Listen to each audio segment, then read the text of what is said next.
Yun. Well alignment ba ang problema ng sasakyan nyo? Kumakain ba sa labas? Kagaya nitong aking sasakyan. Sa labas ang kain. Hindi lang po kita ngayon dahil kapapalit ko ng gulong. 3 biyahe pa lang pero kumakain ito sa labas mga guys. Itong aking sasakyan. So ngayon nagpalit ako ng gulong. Pinawiwilalain ko naman. Pinawiwilalain namin ni Kuya Hale. Yan, Kuya Hale, kaway-kaway. Hello. Yan. Kung gusto nyo pong magpa-wheel alignment at may problema kayo sa kain ng gulong, pwede po dito sa shop ko sa Barangay Antiquin. Yan. Ito po ay accurate. Para po sa akin ay mas accurate po itong ginagamit naming wheel alignment. Mayroong plate, tsaka mayroon lang po kaming bar na ginagamit para sa sukat ng 2 in 2 out. Palagay ko po versus computer ay mas accurate ito kasi talagang nasusukat namin kung naka 2 in or naka 2 out ang inyong mga sasakyan. Kasi pagka po naka 2 in, kumakain po yan ay sa labas. Pag naka 2 out naman po, sa loob ang kain ng inyong mga gulong. So gamit po ang aparato namin ni Kuya Hale sa wheel alignment. Pwede po nating itama yan. Pati po camber, machichik natin. Yan. Camber, 2 in 2 out. Ang caster naman po ay pwede rin. Yun po naman yung sa kabig, yung caster.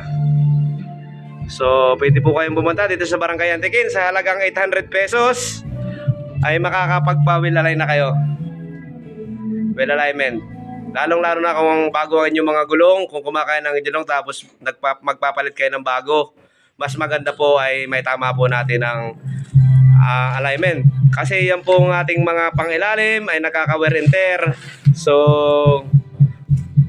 dapat po talaga ay lalo't bago ang gulong ay magpapa-wheel alignment kayo. So, yun. Punta lang po kayo shop namin sa Barangay Antiquin.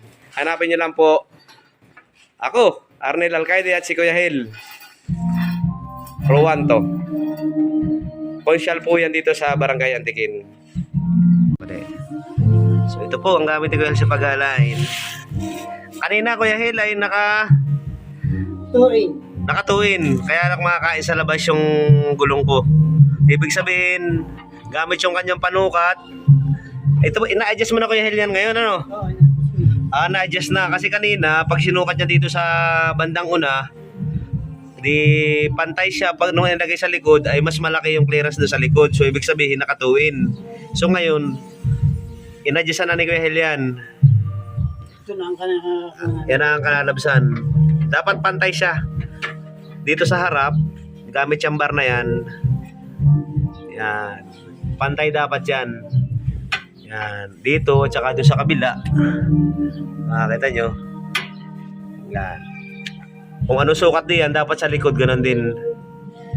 Para pantay yung gulong natin pagka tumakbo. So para sa akin mga guys, ay mas accurate ito kaysa computer. Kasi minsan ng computer, di ko naman po sa ay nadadaya po minsan. Dito talaga mano-mano makikita natin na pantay. At sigurado naman po tayo pantay ang gulong kasi hinahanginan po namin yan ng tamang hangin muna. Tapos may plate po, yan po yung plate, ganyang kakapal. Kaya yung tinututukan ng gulong, kaya talagang siya ay pantay na pantay mga guys. So ayan o. Yung tukod sa harap at sa bandang huli dapat siya ay pantay, pinapantay namin yan.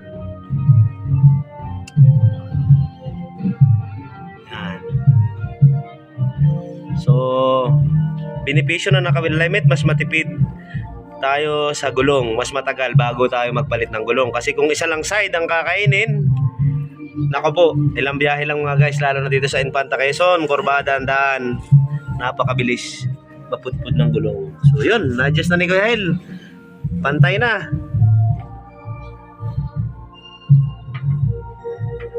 Yan, kung anong sukat sa harap, Yan, kita nyo, oh, pantay na pantay yan, oh. Hindi niya hinawakan ni Kuya Hel. Yan. Tapos sa bandang likod naman, susukatin ni Kuya Hel. Dapat same yan. Kanina hindi yan same. Nakatuin kanina.